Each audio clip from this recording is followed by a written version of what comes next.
for any particular company, Yeah. but we are here to explore the capabilities of it. So Understood. what can we do with it?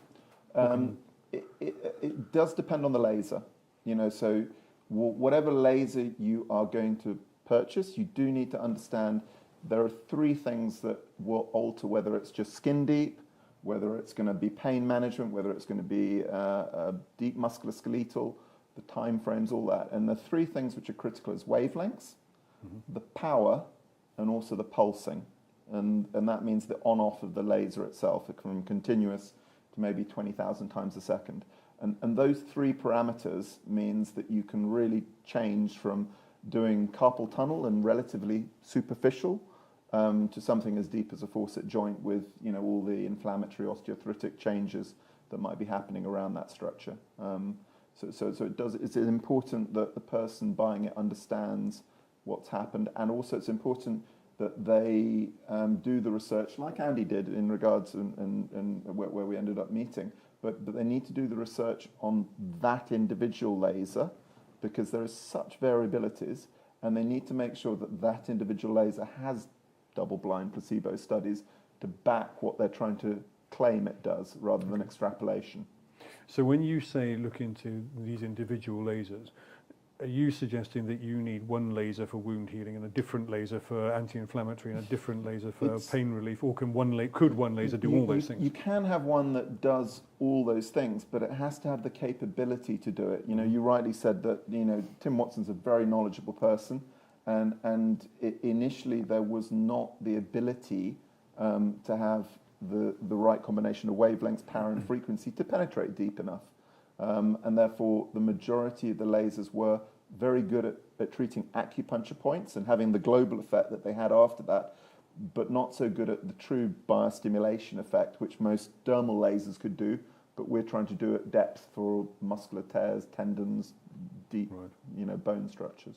So how is it actually, what's the physical effect of this? What's it doing under the skin? The word that I like to use is called photobiostimulation. So it's using photons of light to biostimulate what your body is doing very well, except when it starts to get injuries or osteoarthritis or nerve damage and other things like that. And therefore, what a good laser should be able to do is replicate what your body does, but just do it a little bit more efficiently. So, as you know, if you have pain, you tend not to use that joint. It restricts you in your movement, or if you do your Achilles or whatever other part of your body.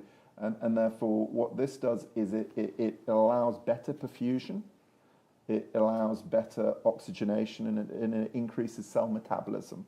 So all those three things are good, and it's what the body should be doing. It's just through restricted movement or pain that you're not using that joint to the level that you were prior to it. Are you able to target the effect at a specific depth, or is it going to have an effect at every bit of tissue that the laser passes through? It will stimulate every single tissue on the way through, so inevitably there'll be more stimulation at the top than there would be at the bottom. So that the higher the power of the laser, the more efficiently, time-wise, you can penetrate depth. If you had a weaker laser, all you do is just wait longer.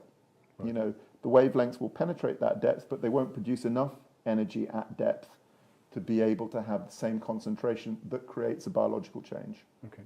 So in some ways that sounds very similar to ultrasound therapy in that you alter the power and the time that you're on target to get penetration to a certain depth. Yeah, ultrasound has some good research.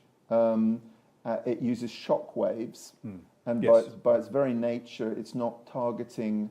It's trying to provoke a reaction.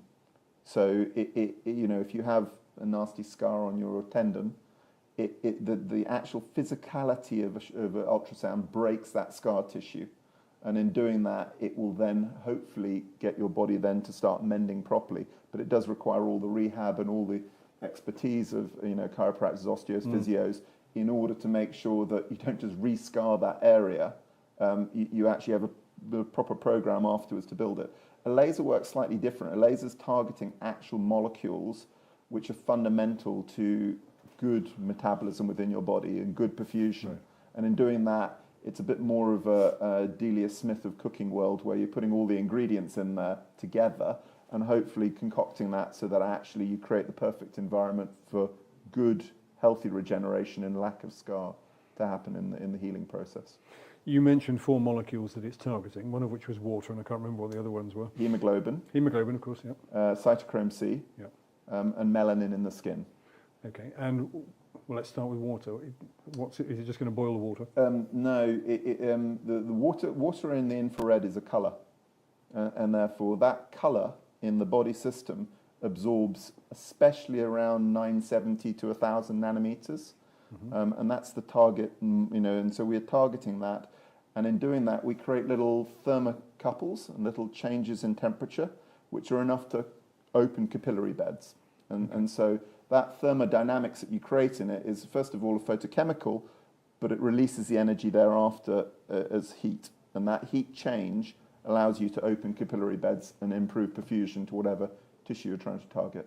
Right, and let's go to hemoglobin. The hemoglobin, the iron in hemoglobin is very absorbent to a spectrum of infrared from about 700 all the way through to 1,000 nanometers. And in targeting that, like a pH change, the hemoglobin the iron will absorb the photon of energy, and that energy will change the structure of hemoglobin. And therefore, in doing that, it actually dumps oxygen in the surrounding tissues.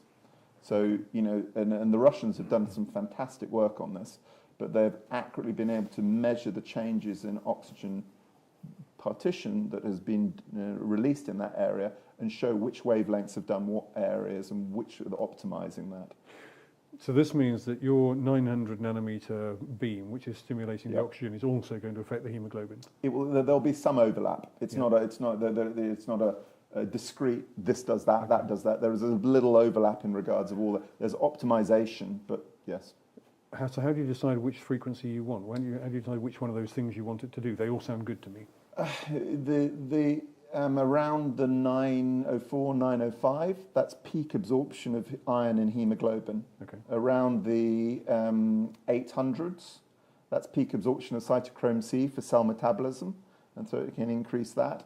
And around the 980s to 1,000 nanometers, that's peak absorption of water. So if you really want to optimize the laser, then you can use one.